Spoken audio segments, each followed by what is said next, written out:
جی بسم اللہ الرحمن الرحیم، السلام علیکم۔ اپنے حصے کا کام کر کے الحمدللہ اب ہم محفوظ حالت میں یہاں پہنچ چکے ہیں، ایک محفوظ مقام پر۔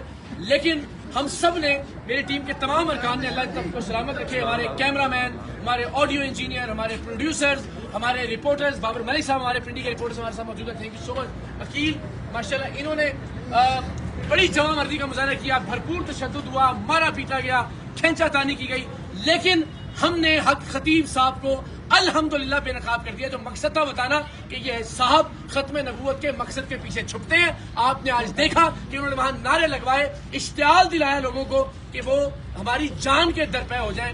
آج کانفرنس کو رکھنے کا مقصد ہی یہ تھا کہ وہ اپنی طاقت کا مظاہرہ کریں۔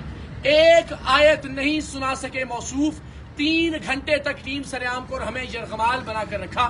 پولیس وہاں سے کہتی تھی کہ جی چلتے ہیں کہ ہم جانے نہیں دیں گے ان کو۔ وہی ڈرامے بار بار دہرائے کہ جن خواتین کی آنکھ سے بچی، یعنی وہی بچی جس کی آنکھ سے 4 بار چین نکال چکے، آج 5ویں بار بھی اس کی آنکھ سے چین نکالی، تو پھر کاہے کی حامل ہے کہ آپ اس کو 4 بار میں ٹھیک نہیں کر سکے اور آج بھی اس کی آنکھ سے چین برآمد ہو رہی ہے۔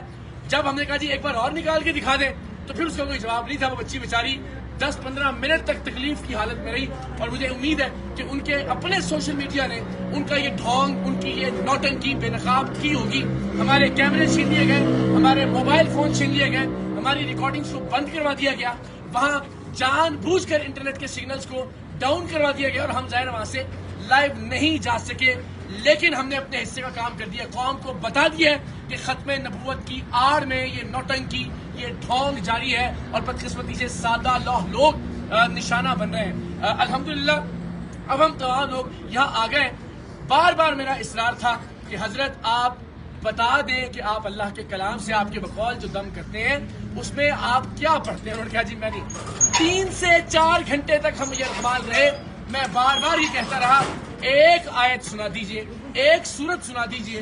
آپ ختم نبوت کی بات کر رہے ہیں، ختم نبوت کا نام لے کر لوگوں کو اشتعال دلا رہے ہیں، ختم نبوت کی آڑ میں چھپنے کی کوشش کر رہے ہیں، لیکن ختم نبوت سے متعلق ایک آیت تلاوت فرما دیں، ایک حدیث۔ اتنے لوگ دیکھ رہے ہیں تو لوگوں تک پیغام پہنچ جائے گا ختم نبوت کا، لیکن وہ ایسا کرنے میں ناکام رہے۔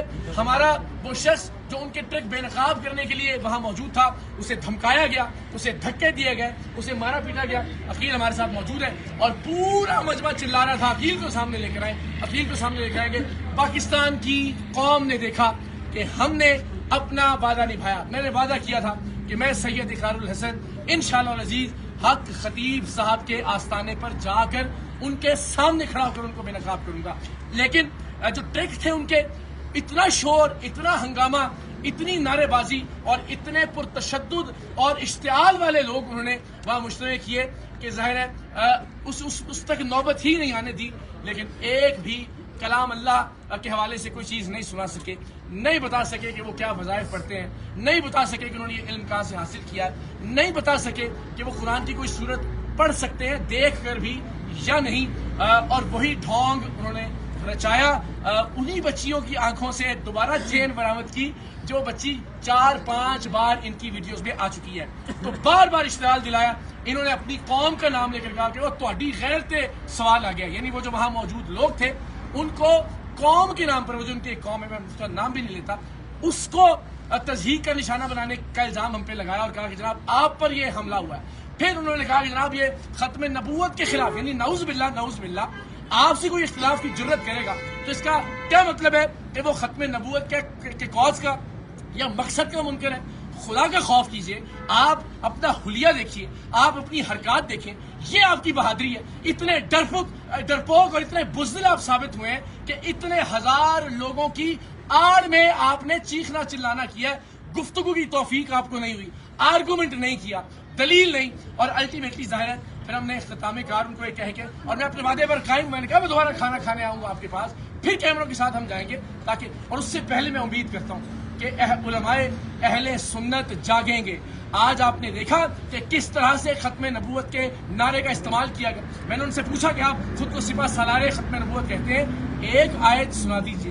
تو اگر اس طرح سے استحصال ہوگا ختم نبوت کے نعرے کا، اگر اس طرح سے استعمال کیا جائے گا، اس طرح سے ختم نبوت کے نعرے کی آڑ میں چھپنے کی کوشش کی جائے گی، تو ہم سب پر بحیثیت مسلمان سوالیہ نشان ہے. اس ملک کے درگاہوں کے گدی نشینوں پر بھی، اس ملک کی خانقاہوں کے جانشینوں پر بھی، اس ملک کے علماء کرام پر بھی، اس ملک کے مشائخ اعظام پر بھی آج پوری قوم نے تماشا دیکھا کہ ایک شخص لوگوں کی آڑ میں، لوگوں کے حصار میں اپنے 2 نمبر کے دھندے کو نہ صرف چھپانے کی کوشش کرتا ہے بلکہ لوگوں کی زندگی کو خطرے میں ڈالنے سے بھی باز نہیں آتا. بار بار استعمال کرتا ہے مذہب کا، بار بار استعمال کرتا ہے دین کا. تو میری علماء سے، مشائخ سے، پاکستان کے صحافیوں سے، پاکستان کے عوام سے درخواست ہے، خدا کے واسطے اقرار الحسن کے لیے آگے مت آئیے، ٹیم سریام کے لیے بھی آواز بلند مت کریں. دین اسلام کی خاطر آگے بڑھیے، ختم نبوت کے اصل مقصد کو بچانے کی خاطر اپنا کردار ادا کیجیے. اور جو شخص خاموش رہے گا تاریخ کے اس اہم ترین دوراہے پر، تاریخ اسے کبھی معاف نہیں کرے گی. میں پہلے بھی کہہ چکا ہوں کہ امت آپ کو کبھی معاف نہیں کرے گی. یہ معاملہ میرا نہیں ہے، یہ میری ہار یا جیت کا نہیں ہے. پوری دنیا نے آج لکھا